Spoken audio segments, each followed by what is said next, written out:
a woman with two husbands. Anna was a modern woman from the 20th century. She had a happy family and a loving husband.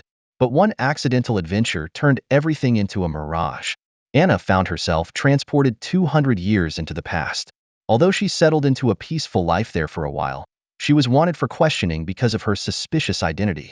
To survive, she was forced to marry a local man. At this moment, the two strangers had just finished their wedding night. To deepen his relationship with Anna, Jamie began to recount some interesting things that happened the day before the wedding that she didn't know. Because they had to complete everything in one day, time was very tight. The Scottish kilt Jamie wore was borrowed from the widow at the east end of the village. It belonged to her deceased husband.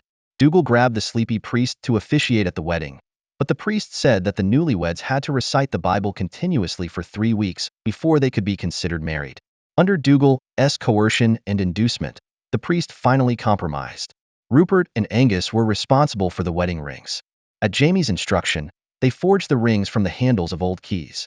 However, in their rush to complete the task, they ended up spending a fortune.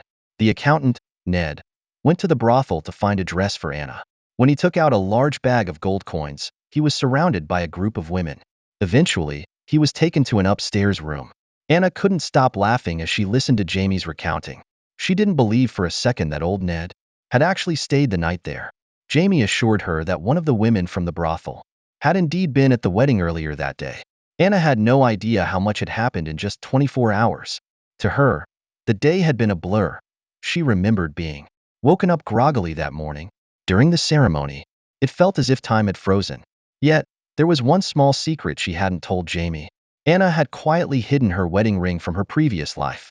In the end, they completed the ceremony with everyone's blessings, and Jamie put the special ring on her finger.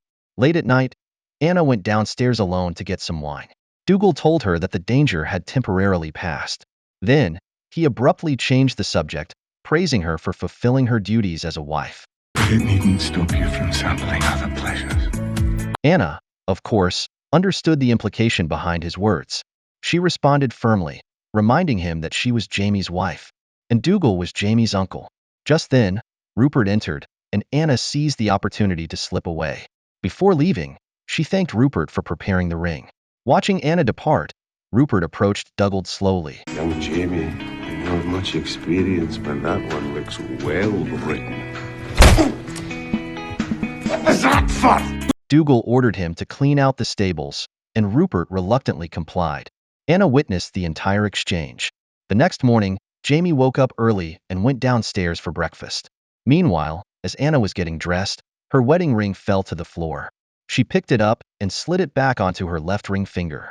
Looking at her hands, now adorned with 2 wedding rings, her thoughts were a jumble of conflicting emotions.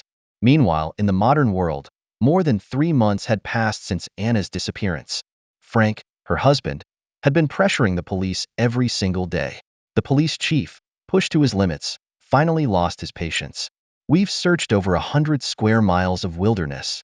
We've interviewed hundreds of people, put in over 1,000 man-hours, and posted missing person ads in the papers daily. But Frank didn't care about the effort. He wanted results. The police chief finally snapped and revealed his own theory. She's been missing for so long, neither dead nor alive. There's only one explanation that makes sense. My wife is not with another man. My wife did not cheat on me, Frank retorted. But even as he said it, he couldn't fully convince himself.